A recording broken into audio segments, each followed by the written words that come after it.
분열된 중국을 최초로 통일한 나라가 진나라입니다. 진나라가 중국을 통일할 당시 중국은 550여 년 동안 분열되어서 서로 싸우고 서로 죽이는 일을 계속했습니다. 그러다 보니까 백성들의 삶이 너무나 피폐해졌습니다. 백성들이 정말 간절한 마음으로 그만 누군가 통일했으면 좋겠다, 빨리 이 분열을 끝냈으면 좋겠다 할 때 중국을 통일한 나라가 바로 진나라입니다. 진나라가 중국을 통일할 수 있었던 것은 먼저 진시황의 탁월한 능력이 있었기 때문에 가능한 일이었습니다. 그리고 또한 진시황 앞 이전에 그 조상들이 100여 년 동안 통일할 수 있는 기반을 다졌기 때문에 가능한 일이었죠. 그런데 이처럼 어렵고 힘들게 중국을 통일한 진나라가 통일한 지 15년 만에 멸망을 당하고 맙니다. 여러분, 그렇다면 왜 이처럼 어처구니 없는 일이 발생했던 것일까요? 우리가 일반적으로 진시황에 대해서 알고 있는 것은 매우 잔인한 이미지입니다.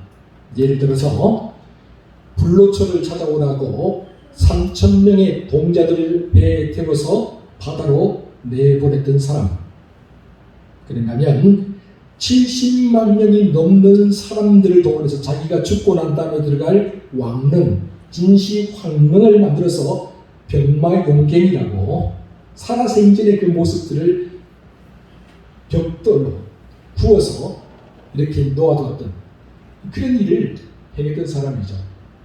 뿐만 아니라 수많은 사람들을 동원해서 만리장성을 쌓았던 사람이죠. 게다가 비판적인 사상을 없앤다고 의학서적을 제외한 모든 나라 안의 책들을 다 불태우는 분서갱렬을 당했던 사람, 바로 그 사람이 진시황입니다. 그야말로 상상을 불허하는 그런 일들을 행했던 사람이죠. 그런데 이런 모습은 진시황이 통일을 하고 난 이후에 보여준 모습이고, 통일 이전의 모습은 완전히 또 다른 모습입니다. 그래서 한정주 선생님은 사기 인문학이라는 책에서 중국을 통일하기 이전의 진시황의 모습과 중국을 통일하고 난 이후의 진시황의 모습은 완전히 다르다, 그렇게 이야기를 하고 있습니다. 통일 이전의 진시황은 냉철한 현실 인식과 빠른 결단력을 가진 사람이었습니다. 또한 좋은 조언과 나쁜 조언을 분별할 줄 아는 분별력을 가진 사람이었습니다. 뿐만 아니라 자기 통제, 즉 자기 감정을 컨트롤할 줄 아는 능력을 가지고 있었습니다. 그러나 통일을 하고 난 이후의 진시황은 완전히 다른 사람이 되어버리고 말았습니다. 그는 중국을 통일한 후에 오직 한 가지 욕망, 자신이 영생불사를 이루어서 영원히 절대 권력을 누리며 살고 싶다는 욕망에 사로잡혀서 살았습니다.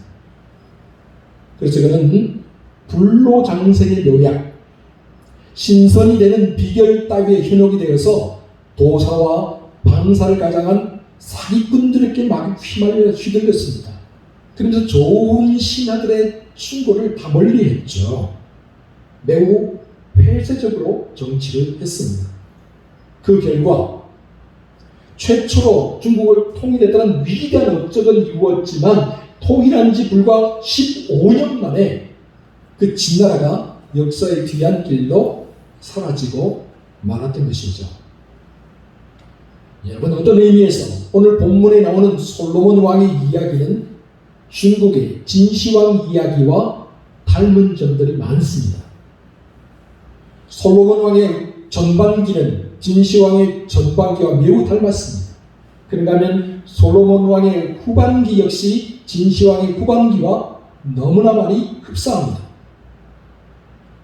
우리가 잘 알게 된 것처럼 솔로몬은 지혜의 왕이었습니다. 솔로몬 하면 자연스럽게 지혜라는 말이 떠오를 만큼 솔로몬은 그야말로 지혜의 대명사라고 말할 수가 있죠. 열왕기상 4장은 솔로몬의 지혜에 대해서 이렇게 기록을 하고 있습니다. 하나님이 솔로몬에게 지혜와 총명을 심히 많이 주시고 또한 넓은 마음을 주셔서 바닷가에 모래같이 하셨습니다. 솔로몬의 지혜가 동쪽의 모든 사람보다 뛰어나고 애굽의 모든 지혜보다 뛰어났습니다.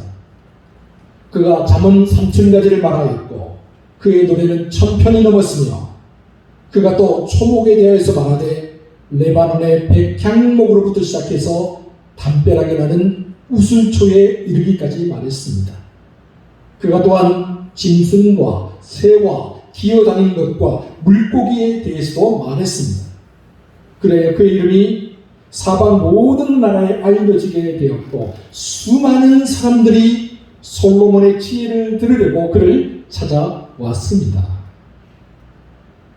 이처럼 지혜의 대명사였던 솔로몬은 아버지 다윗의 뒤를 이어서 이스라엘의 세 번째 왕으로 등극을 하게 되었습니다. 성경학자들은 이스라엘 초대 왕이었던 사울, 2대 왕이었던 다윗, 그리고 3대 왕이었던 솔로몬, 여기까지를 통일왕국이라고 그렇게 부르고요. 솔로몬 이후의 시대를 가리켜서 분열왕국이라고 그렇게 부르고 있습니다. 사울, 다윗, 솔로몬 모두 40년 동안 왕위에 있었죠. 그러니까 이스라엘이 완전히 시작된 이후 120년 동안은 통일왕국 시대를 이루었지만 그 이후 시대는 북이스라엘과 남유다가 멸망하기까지 그 시대는 남북으로 분열된 분열왕국의 시대였다라는 말입니다. 왕위에 오른 초기 솔로몬의 마음가짐과 자세를 자랑할 수 있는 대목이 오늘 우리가 읽은 본문 말씀입니다. 다 함께 본문 4절을 한 목소리로 읽어보겠습니다. 4절입니다. 시작. 이에 왕이 제사하러 기브온으로 가니 거기는 산당이 큽니다. 솔로몬이 그 제단에 1000번제를 드렸더니. 아멘. 여러분, 아버지 다윗의 뒤를 이어서 솔로몬이 왕이 되었을 때 그의 앞에는 해결해야 될 난제들이 수없이 많았습니다. 아버지를 대적했던 대적자들이 여전히 살아있었어요. 또한 형제들 간의 왕위 쟁탈전이 마무리된 상태가 아니었습니다.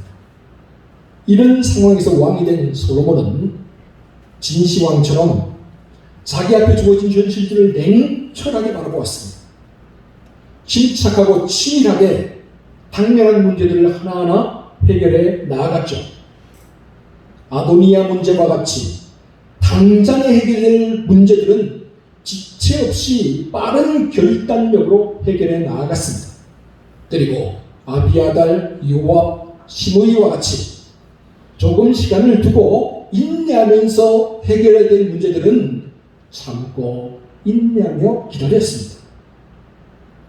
뿐만 아니라 솔로몬 곁에는 아버지부터 충성을 다했던 제사장 사독과 선지자 나단 그리고 군대 장관 분하야가 있었습니다. 왕이 된 초기에 솔로몬이 이들의 조언을 들으면서 올바른 것과 잘못된 것을 구분하고 판단하기에 힘써 노력했습니다. 또한 솔로몬은 분노해야 될 때와 분노를 참아야 될 때를 잘 구분했습니다. 자기 감정을 잘 컨트롤할 줄 아는 자기 통제력을 가지고 있었던 것이죠. 그러나 솔로몬은 이러한 처세술만으로는 나라의 중대사를 잘 다스릴 수 없다는 것을 깨달았습니다. 그래서 그는 만사를 제쳐두고 하나님 앞으로 나아갔습니다. 솔로몬이 기도원 산당으로 올라가서 1000번제를 드리면서 하나님이 간절히 기도했다는 것이죠. 그러자 기도원 산당에서 하나님께서 꿈에 솔로몬에게 나타나셨습니다. 그리고 그에게 물으셨습니다. 내가 너에게 무엇을 하여 주기를 원하느냐? 이에 솔로몬은 자신이 처한 상황을 솔직하게 하나님 앞에 고백했습니다. 그러면서 하나님께 다음과 같이 강구했습니다. 본문 7절부터 9절까지인데 제가 한번 읽어보겠습니다. 하나님, 내가 아버지 다윗의 뒤를 이어서 이스라엘 왕이 되었습니다. 그러나 나는 너무나도 부족한 사람입니다. 어떻게 나라를 다스려야 할지 알지 못하고 또한 백성들을 재판해야 될 그럴 만한 능력도 저에게는 없습니다. 그러니 나에게 듣는 마음을 주옵소서. 백성들을 선악과를 분별할 수 있는 지혜를 허락해 주옵소서. 왕이 된 솔로몬이 하나님께 기도하면서 부귀를 구하지 않았습니다. 자기의 건강을 구하지도 않았습니다. 원수들의 생명을 구하지도 않았습니다. 오직 백성들의 고충을 들을 수 있는 귀를 달라고, 그래서 하나님 맡겨준 이 나라를 지혜롭게 잘 다스리게 해달라고 간구했습니다.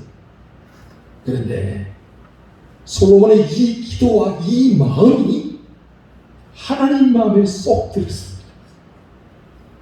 하나님께서 솔로몬의 기도와 솔로몬의 마음을 받아주셨습니다. 그래서 하나님께서 솔로몬에게 다음과 같이 응답해 주셨죠. 본문 13절입니다. 다 함께 13절 말씀을 읽어보도록 하겠습니다. 시작. 내가 구하지 아니한 부귀와 영광도 내게 주노니 내 평생의 왕들 중에 너와 같은 자가 없을 것이라. 아멘. 솔로몬이 분명히 백성들의 문제를 선악과를 분별할 수 있는 지혜, 나라를 잘 다스릴 수 있는 지혜를 달라고 그렇게 간구를 했는데, 하나님은 솔로몬이 구한 그 지혜를 주셨을 뿐만 아니라 거기에 더해서 그가 구하지 않은 부귀와 영광까지도 더불어 함께 주셨습니다. 사랑하는 성도 여러분, 솔로몬처럼 하나님의 마음을 기쁘시게 해드릴 수 있기를 바랍니다. 솔로몬처럼 하나님의 마음을 기쁘게 할 수 있는 그런 마음가짐, 그런 기도를 드릴 수 있기를 바랍니다. 시편 37편 4절에서 다윗이 이렇게 말을 했죠. 여호와를 기뻐하라. 그리하면 그가 내 마음의 소원을 내게 이루어 주시리라.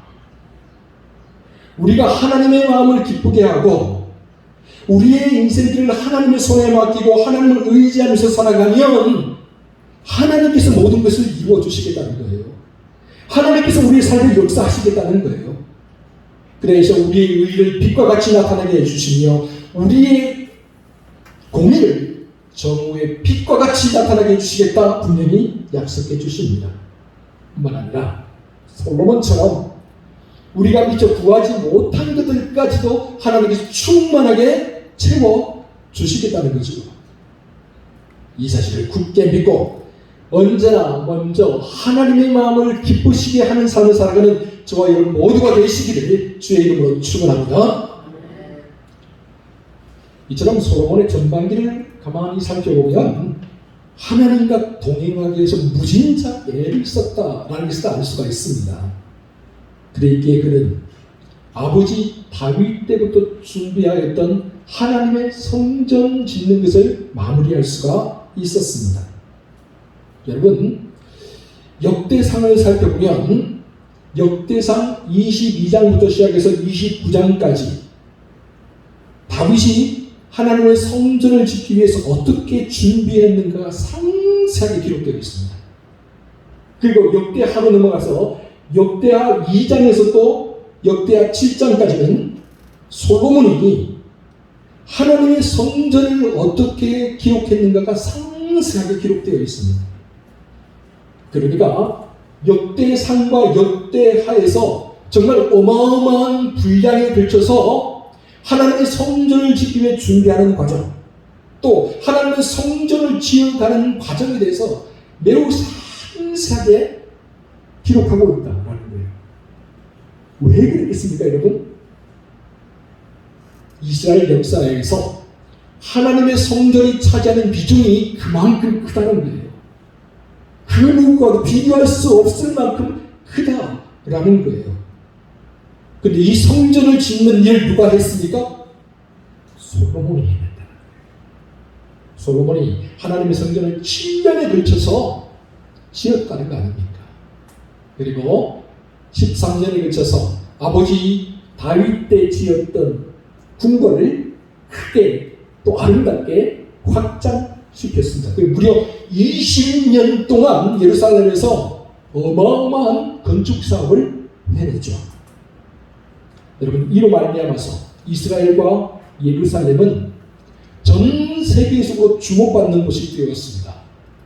요즘 젊은이들의 표현을 빌린다면 정말 예루살렘이 핫한 곳이 되었다라는 것이죠.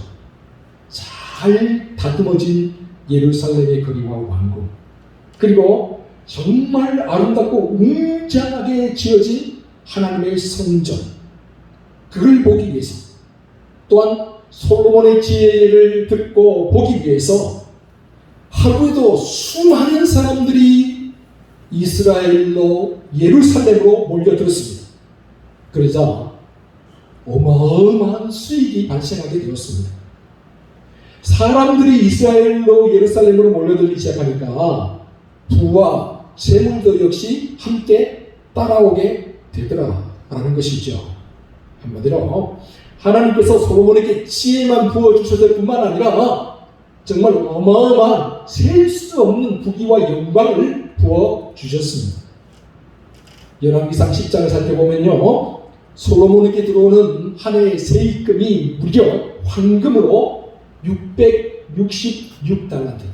황금 1달란트가 보통 25달란트에서 30달란트라는, 25kg에서 30kg니까 어마어마하죠. 셀 수가 없을 만큼 정말 어마어마했습니다. 얼마나 이스라엘 금이 차고 넘쳤던지 솔로몬이 이 금으로 방패를 만들어요. 큰 방패 200개를 만들어서 예루살렘에 두었고, 또 작은 금방패 300개를 만들어서 저 북쪽에는 레바논 나무궁에 두었을 정도로 금이 차고 넘쳤다라는 것이죠. 이러한 상황을 열왕기상 10장 27절은 이렇게 기록하고 있습니다. 왕이 예루살렘에서 은을 돌같이 흔하게 하였고 백향목을 뽕나무같이 많게 하였더라. 여러분, 금이 이만큼 많으니까 은은 마치 돌처럼 취급을 했다는 거예요. 백향목, 나무 중에서 가장 좋은 이 백향목조차도 들판에서 아무렇게나 자라는 뽕나무처럼 흔하게 만들 정도로 정말 부귀와 영화가 말로 다 할 수 없을 정도로 하나님께서 물붓듯이 부어주셨다는 거예요. 그래서 솔로몬 이전에 어떤 왕도 이런 부귀와 영화를 누리지 못했고, 솔로몬 이후에 그 어떤 왕도 이런 부귀와 영화를 누리지 못했습니다. 그런데 문제가 생겼죠. 세상 모든 사람들이 솔로몬을 찾아와서 머리를 조아리며 지혜를 구합니다. 세상의 모든 부귀와 영화가 자기에게로 날마다 몰려듭니다. 그래서 솔로몬의 마음이 교만해지기 시작했습니다. 솔로몬이 점점 변질되기 시작했습니다. 그도 그럴 것이, 그의 말 한마디는 모든 것이 다 통하잖아요. 그가 가진 지혜면 해결하지 못할 일이 없잖아요. 가지고 싶은 것 다 가질 수 있었고 누리고 싶은 건 다 누릴 수 있었습니다. 그러자 솔로몬이 변질되기 시작했습니다. 옆에 사람들이 말을 듣지 않습니다. 옆에 사람들이 조언을 구하지 않습니다. 진시황처럼 폐쇄적으로 변해갑니다. 그리고 솔로몬이 변질되기 시작한 결정적인 원인은 솔로몬의 외교 정책이 있었다라고 성경학자들이 이야기를 합니다. 솔로몬은 아버지 다윗과 같이 무력으로 힘으로 주변 나라들을 다스리지 않았습니다. 그 대신에 경략적으로 주변의 많은 나라들과 혼인 관계를 통해서 외교 정책을 펴나갔습니다. 그러다 보니까 바로의 딸 이외에도 주변의 수많은 나라의 공주들이 솔로몬에게로 시집을 왔습니다.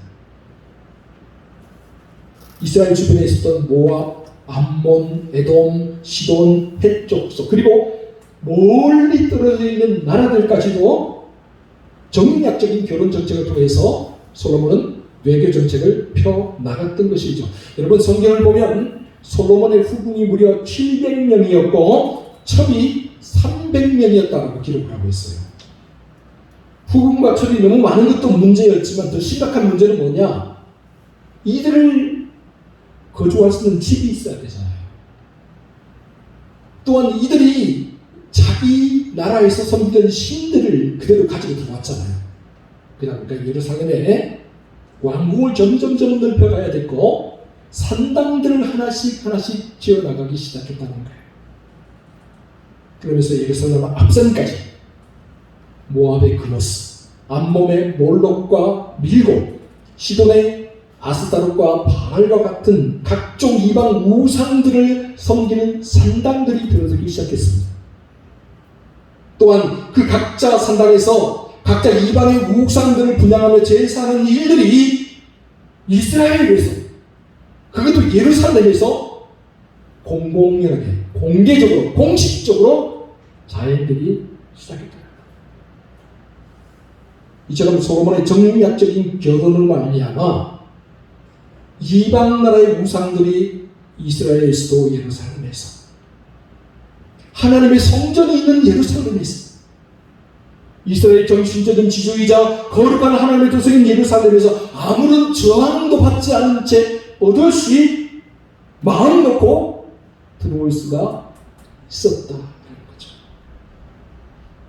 뿐만 아니라 이방 나라에서 들어온 여인들은 솔로몬이 점점 나이가 들어가자 끝내 그의 마음을 사로잡아서 솔로몬이 하나님을 버리고 이방 우상들을 섬기게 만들었습니다.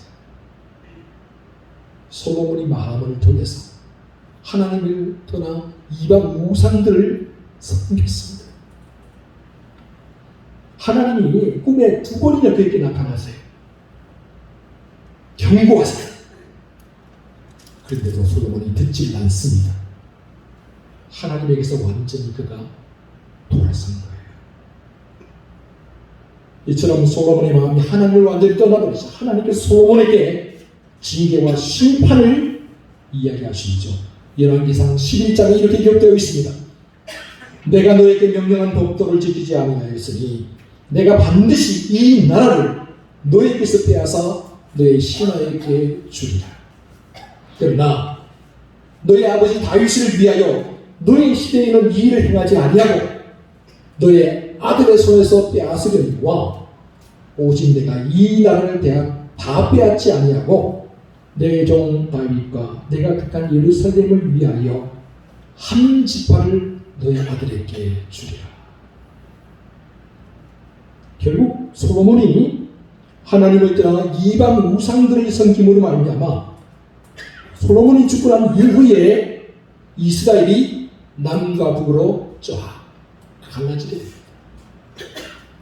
이렇게 남북으로 갈라진 이스라엘은 그 이후에 서로 다투고 싸우고 죽이는 동족 상잔의 비극을 연출하게 됩니다. 참으로 안타까운 일이 아니죠. 아닐 수가 없죠. 여러분, 더군다나 이 모든 일의 원흉이 누구입니까? 지혜의 왕이었던 솔로몬이었다는 사실. 기브온 산당에서 1000번제를 드리면서 겸손한 마음으로 하나님의 지혜를 구하였던 그 솔로몬이었다는 사실. 예루살렘에 하나님의 성전을 아름답고 웅장하게 지었던 바로 그 솔로몬이었다는 사실. 이런 사실들이 우리의 마음을 너무나 아프게 하고 안타깝게 합니다. 사랑하는 성도 여러분, 이처럼 참 마음과 초심을 유지한다는 것이 얼마나 어려운 일인지 모릅니다. 마찬가지죠. 우리가 신앙생활하면서 주님을 향한 첫마음, 첫사랑을 유지하면서 살아간다는 것이 얼마나 어려운 일인지 모릅니다. 솔로몬과 같은 지혜의 왕도 하나님을 향한 이 첫마음과 첫사랑을 끝까지 유지하지 못했습니다. 그러니 하물며 오늘 우리겠습니까? 여러분, 그럼에도 불구하고 오늘 우리는 주님을 향한 첫 마음과 첫 사랑을 유지하기 위해서 끊임없이 노력해야 합니다. 그러기 위해서 오늘 우리는 두 가지를 유념할 필요가 있습니다. 먼저 첫 번째는 언제나 우리가 항상 옷깃을 여미고 겸손한 마음으로 하나님 앞에 서는 법을 배워야 합니다. 왕이 되기 이전에도 왕이 되어서도 역시 마찬가지입니다. 내가 많은 것을 가지기 이전에도 많은 것을 가졌어도 역시 마찬가지입니다. 내가 무명할 때에도 내가 유명하게 되었어도 역시 마찬가지입니다. 여러분 항상 하나님 앞에 겸손하기 위해서 노력해야 합니다. 절대 하나님보다 앞서가려고 해서는 안 돼요. 언제나 하나님 한 걸음 뒤에서 하나님 말씀에 귀를 기울이며 하나님의 인도하심에 따라가는 저와 여러분 모두가 될 수 있기를 바랍니다.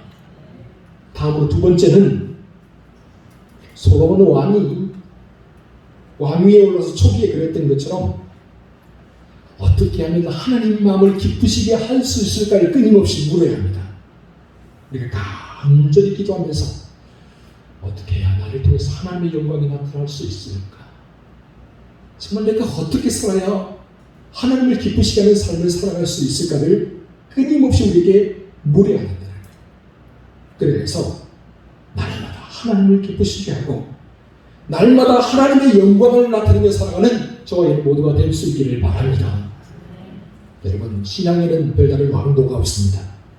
매일 매 순간 우리에게 주어진 자리에서 하나님의 영광을 나타내고 하나님을 기쁘시게 하기 위해서 끊임없이 노력하며 살아가게 될 때 날마다 우리가 한 걸음씩 하나님 앞으로 좀 더 가까이 나아갈 수가 있게 되는 것이죠. 그렇게 할 때 우리가 날마다 예수 그리스도의 형상을 조금씩 닮아가게 되는 것이죠. 그래 마침내 우리가 하나님의 사랑과 은총을 덧입는 사람이 되는 것입니다. 참으로 오늘 이 자리에 모인 우리 모두가 이러한 삶을 살아갈 수 있기를 주의 이름으로 축원합니다. 기도하겠습니다. 사랑하는 주님, 지혜의 왕 솔로몬의 삶이 전반기와 후반기가 완전히 달랐음을 알게 되었습니다. 하나님을 향한 경외심과 백성들을 향한 사랑을 품었던 전반기와는 달리 부유함과 향락에 취하여 하나님을 버리고 이방의 우상들을 숭배했던 솔로몬의 삶을 통해 우리가 일평단심 하나님 한 분만을 바라보고 살아가는 것이 얼마나 어려운 일인지를 새삼스럽게 깨닫게 됩니다.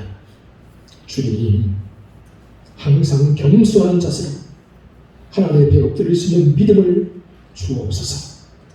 주님, 항상 하나님 마음을 기쁘시게 하고 하나님께 영광을 돌리는 마음 자세로 살아가게 하여 주옵소서.